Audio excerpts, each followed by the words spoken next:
Hi friends, welcome to Zenith's World. இன்னைக்கு நம்ம சேனல்ல நம்ம பண்ண போற recipe restaurant style sweet garlic chicken. நம்ம இத ஹோட்டல்ல தான் இந்த garlic chicken சாப்பிட்டுருப்போம். ஆனா நம்ம இன்னைக்கு வீட்லயே எப்படி ஈஸியா பண்றதுன்னு உங்களுக்கு நான் சொல்லி தர போறேன். ரொம்ப ஈஸியான ரெசிபி தான். எப்படி பண்றதுன்னு இப்ப பாப்போம். நான் சிக்கனை கழுவி க்ளீன் பண்ணி ரெடியா வச்சிருக்கேன். அதுல உப்பு தேவையான அளவு போட்டுக்கோங்க. அது கூடவே 1/2 ஸ்பூன் இஞ்சி பூண்டு paste, pepper powder 1/2 spoon,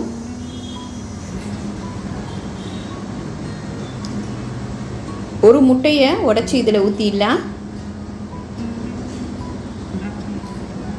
soya sauce 1 spoon. இப்போ இது எல்லாத்தையும் நல்லா மிக்ஸ் பண்ணி ஒரு 1/2 மணி நேரம் நல்லா ஊற வச்சிடலாம். இப்போ இதை ஊறிட்டு இருக்கட்டும். நம்ம இங்கே ஒரு 4 ஸ்பூன் மைதா போட்டுக்கலாம். அது கூடவே உப்பு, பெப்பர் பவுடர் 1/2 ஸ்பூன். இப்போ இது எல்லாத்தையும் போட்டு நல்லா மிக்ஸ் பண்ணிடுங்க. இப்போ சிக்கன் நல்லா ஊறிடுச்சு. இப்போ நம்ம இதில் போட்டு நல்லா டிப் பண்ணி பரட்டி எடுத்து வச்சிடலாம். எல்லா சிக்கனையும் இதே மாதிரி நம்ம மாவில் போட்டு பரட்டி வச்சிடலாம். இப்போ நான் இங்கே கடாயில் எண்ணெய் ஊற்றிருக்கேன். எண்ணெய் நல்லா காஞ்சோன்னு இதை கொஞ்சம் கொஞ்சமாக போட்டு ஃப்ரை பண்ணி எடுத்துடலாம். அடுப்பை கொஞ்சம் சிம்மில் வச்சுக்கோங்க. அப்போ தான் உள்ளேயும் நல்லா வெந்துடும், வெளியே நல்லா கிறிஸ்பியாக இருக்கும். இதை நம்ம இதே சும்மா கூட அப்படியே சாப்பிட்லாம், டேஸ்ட்டாக இருக்கும். இப்போது எல்லாத்தையுமே நம்ம இதே மாதிரி எண்ணெயில் போட்டு ஃப்ரை பண்ணி ஒரு பிளேட்டில் ட்ரான்ஸ்ஃபர் பண்ணிடலாம்.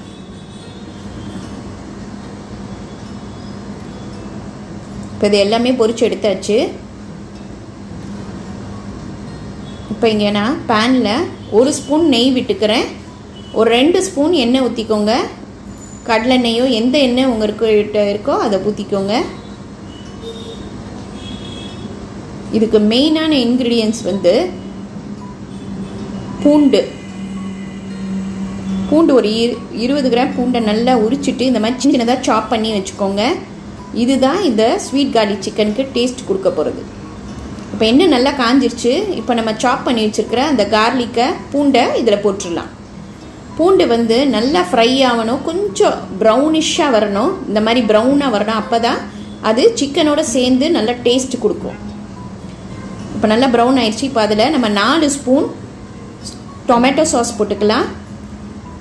அடுப்பை சிம்மில் வச்சுட்டு இந்த பூண்டும் டொமேட்டோ சாஸும் நல்லா ஒன்று சேர மாதிரி கிளறி விட்டுறணும். நல்லா எண்ணெய் படர ஆரம்பிச்சிருச்சு பாருங்கள். இப்போ கரெக்டான டைமில் நம்ம பொரிச்சு வச்ச அந்த சிக்கனை இதில் போட்டுடலாம்.